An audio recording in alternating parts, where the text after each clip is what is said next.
Assalamualaikum warahmatullahi wabarakatuh. Selamat pagi menuju siang teman-teman semuanya.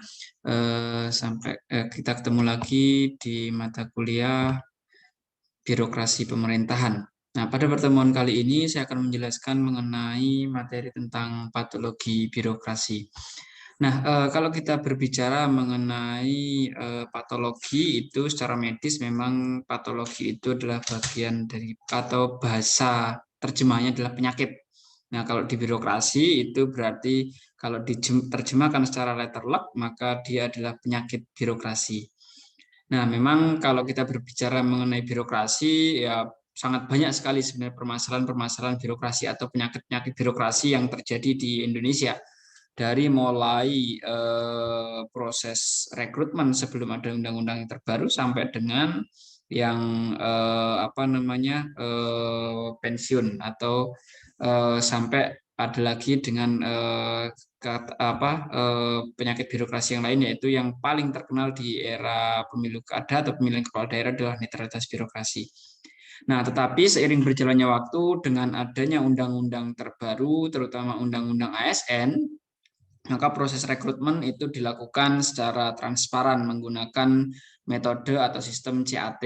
Nah, ini yang susah sekali untuk dikelabui atau tipu daya ya. Kalau dulu mungkin kalau saya punya orang dekat maka saya bisa masuk untuk menjadi seorang ASN atau PNS. Tapi kalau sekarang itu sangat sulit sekali karena kita harus benar-benar melalui proses rekrutmen yang telah dilakukan oleh pemerintah dari mulai proses rekrutmen seleksi administrasi sampai dengan proses pensiunnya. Nah, kan tapi bukan berarti dengan adanya undang-undang yang terbaru ini birokrasi tidak ada patologinya atau birokrasi tidak ada penyakitnya, permasalahannya. Nah, permasalahannya juga masih ada. Salah satunya adalah netralitas birokrasi yang sampai sekarang itu masih menjadi momok bagi seorang birokrasi atau birokrat. Karena setiap pemilihan kepala daerah itu pasti ada pelanggaran-pelanggaran yang dilakukan oleh oknum-oknum birokrasi. Nah, hal ini dilakukan tentu mempunyai tujuan atau keinginan. Salah satunya adalah imbalan bagi seorang birokrasi tersebut. Nah, ini yang akan kita bahas. Nah, kalau kita berbicara mengenai pengertian dari patologi birokrasi, maka patologi itu diadopsi dari ilmu kedokteran yang berarti sesuatu yang berhubungan dengan penyakit. Ini patologi. Nah, patologi birokrasi berarti himpunan atas ketimpangan yang terjadi dalam jalannya sistem dan mekanisme birokrasi. Jadi ada ketimpangan antara jalannya roda birokrasi maupun mekanisme birokrasi yang ada di negara kita atau yang terjadi, yang diimplementasikan. Nah, patologi birokrasi secara utuh itu adalah penyakit dalam birokrasi negara yang muncul akibat perilaku para birokrat dan kondisi yang membuka kesempatan yang berkaitan dengan politik, ekonomi, sosial, kultur, dan teknologi. Nah, ini yang menjadi permasalahan sangat besar, terutama di era-era pemilihan kepala daerah, terutama yang kaitannya dengan politik. Nah, ini patologi birokrasi, penyakit birokrasi, permasalahan birokrasi yang sampai sekarang masih banyak sekali terjadi. Terakhir di pemilihan kepala daerah tahun 2020 itu juga masih banyak sekali terjadi netralitas birokrasi atau oknum-oknum yang memang dinyatakan tidak netral dalam pelaksanaan pemilihan kepala daerah karena dia memihak salah satu dari calon politisi tersebut dan lain sebagainya. Patologi birokrasi adalah hasil interaksi antara struktur birokrasi yang salah dan variabel lingkungan yang salah. Jadi memang ini terjadi karena ada interaksi antara variabel lingkungan yang salah dengan struktur birokrasi yang salah. Hal ini yang terjadi karena adanya hierarki yang berlebihan. Nah, lalu apa saja kelompok-kelompok patologi birokrasi? Kalau dalam beberapa hal itu dikelompokkan bahwasanya patologi birokrasi itu mempunyai kelompok. Nah, patologi birokrasi bisa dikelompokkan menjadi 5 kategori. Yang pertama adalah patologi yang timbul karena persepsi dan gaya manajerial para pejabat lingkungan birokrasi.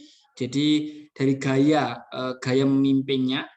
Lalu yang kedua adalah patologi yang disebabkan karena kurang dan rendahnya pengetahuan dan keterampilan para pegawai. Ini kompetensi yang belum memenuhi syarat atau pengetahuan dan keterampilan dari seorang pegawai itu memang minim. Lalu yang ketiga, patologi yang timbul karena tindakan para anggota birokrasi yang melanggar norma, ini yang melanggar hukum. Patologi yang dimanifestasikan dalam perilaku para birokrasi yang bersifat disfungsional, ini mengenai perilakunya tadi ya. Lalu yang terakhir, patologi yang merupakan akibat situasi internal dalam berbagai instansi dalam lingkungan pemerintahan. Ini kondisi-kondisi lingkungan, terutama lingkungan internalnya.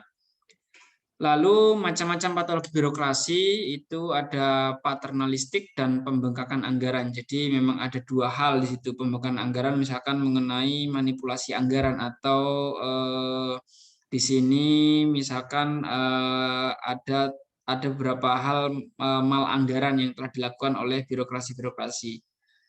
Nah, paternalistik yang pertama. Paternalistik adalah atasan bagai seorang raja yang wajib dipatuhi dan dihormati. Jadi perintah itu hanya dari atasannya saja satu arah. Tidak akan terjadi dua arah atau dialog. Nah, ini paternalistik. Nah, birokrasi-birokrasi yang seperti ini sudah mulai ditinggalkan sebenarnya karena memang ketika pada saat ini di era modern saat ini birokrasi-birokrasi yang ada ya dia bukan lagi atasan itu sebagai seorang raja, tapi atasan dan bawahan itu bisa menjadi seorang teman karena memang dalam dunia diskusi katakanlah dalam hal beberapa permecahan atau pengambilan kebijakan itu bisa dilakukan secara bersamaan antara atasan dengan bawahan melalui diskusi-diskusi atau FGD yang telah dilakukan. Lalu pembengkakan anggaran. Semakin besar anggaran yang dialokasikan untuk kegiatan, semakin besar pula peluang untuk memarkup. Nah, ini yang terjadi. Jadi markup anggaran ini yang memang bisa terjadi kasus-kasus korupsi, misalkan katakanlah korupsi infrastruktur dalam hal pembangunan misalkan. Seharusnya spek besinya 8, maka dia turunkan menjadi 6 dan sebagainya. Ini adalah salah satu markup anggaran. Nah, ini juga sering terjadi terutama dalam kasus-kasus korupsi yang infrastruktur biasanya ada beberapa kasus yang memang pembengkakan anggaran dilakukan atau markup anggaran ini. Lalu prosedur yang berlebihan akan mengakibatkan pelayanan menjadi berbelit-belit. Nah, ini sudah mulai ditinggalkan dengan adanya era revolusi industri atau era e-government. Hampir semua pemerintahan, sektor pemerintahan sekarang mengandalkan yang namanya e-government. Jadi pelayanan itu kalau dulu mungkin kalau bisa dipersulit kenapa dipermudah dan sebagainya. Tapi kalau sekarang semakin pintar masyarakat dengan penggunaan teknologi, semakin pemerintah juga harus beradaptasi dengan teknologi yang ada, yaitu dengan melakukan berbagai inovasi. Salah satunya adalah menciptakan e-pelayanan atau aplikasi-aplikasi berbasis pelayanan yang memudahkan masyarakat dan memudahkan pemerintah atau birokrasi, baik dalam segi pelayanannya maupun dalam segi administrasinya. Pembengkakan birokrasi dapat dilakukan dengan menambah jumlah struktur. Nah, ini biasanya juga sering terjadi. Jadi strukturnya diperbesar, tapi fungsinya sangat sedikit sekali. Lalu fragmentasi birokrasi, banyaknya kementerian baru yang dibuat oleh pemerintah lebih sering tidak didasarkan pada kebutuhan. Pembuatan lembaga-lembaga baru yang ada, tetapi tidak dilihat apakah lembaga tersebut dibutuhkan atau tidak. Yang penting ketika menjadi pimpinan, dia akan membuat lembaga-lembaga baru atau akan membuat organ-organ baru sehingga bisa menampung orang-orang yang terdekat dan sebagainya. Ini sudah mulai ditinggalkan pada saat ini. Karena sekarang ketika membuat sebuah organisasi baru atau lembaga baru, maka harus dilihat kebutuhannya, sejauh mana kebutuhan lembaga tersebut atau kepentingan masyarakatnya sejauh apa. Lalu ruang lingkup patologi. Nah, berdasarkan terminologi Smith, maka terdapat dua ruang lingkup. Di antaranya adalah dysfunction of birokrasi, yakni berkaitan dengan struktur, aturan, dan prosedur. Lalu yang kedua adalah maladministration, berkaitan dengan ketidakmampuan atau perilaku yang disogok, yaitu perilaku korup di sini. Kalau maladministration kebanyakan dia adalah lebih kepada perilaku korup, tidak sensitif, arogan, dan sebagainya. Apa sih penyebab patologi birokrasi sebenarnya? Penyebab patologi birokrasi itu ada 3. Yang pertama, kesalahan dalam sistem rekrutmen. Nah, proses rekrutmennya seperti apa? Apakah proses rekrutmen itu mengandalkan KKN, kolusi, korupsi, dan nepotismenya? Di situ mungkin karena ada kedekatan keluarga, misalkan ada kedekatan dengan calon politisi atau politisi dan lain sebagainya. Atau yang kedua adalah lemahnya pengawasan, faktor internalnya penyebab patologi ini. Faktor pengawasan ini sangat lemah sekali. Nah, ini juga bisa menyebabkan terjadinya patologi birokrasi. Lalu ketiga, faktor uang, hasrat kepentingan pribadi. Ya, salah satunya contoh-contoh yang terbaru adalah bagaimana OTT salah seorang pejabat kepala daerah yang mana dia ada OTT dengan calon dengan lurah ya, dengan kepala desa atau lurah. Nah, di sini salah satunya adalah faktor uang tadi, hasrat kepentingan pribadinya lebih tinggi dibandingkan dengan kepentingan masyarakatnya. Atau mungkin beberapa tahun yang lalu ketika rame tentang lelang jabatan, maka juga ada kasus-kasus yang melibatkan kepala daerah dan akhirnya tertangkap OTT, yaitu kepala daerah yang meminta uang untuk duduk atau menduduki salah satu jabatan yang ada di instansi pemerintahan. Nah, lalu faktor eksternalnya apa? Ada 2, birokratik patrimonial, yaitu contohnya menurut Andre, yaitu pemberian hadiah kepada bawahan untuk menegakkan kekuasaan, melenggangkan kekuasaan ya, ini melenggangkan kekuasaan. Jadi ketika memberikan hadiah tertentu untuk bawahannya dengan dalih kamu harus mendukung saya untuk tetap berkuasa di posisi yang sekarang misalkan. Nah, ini salah satu bentuk birokratik patrimonial.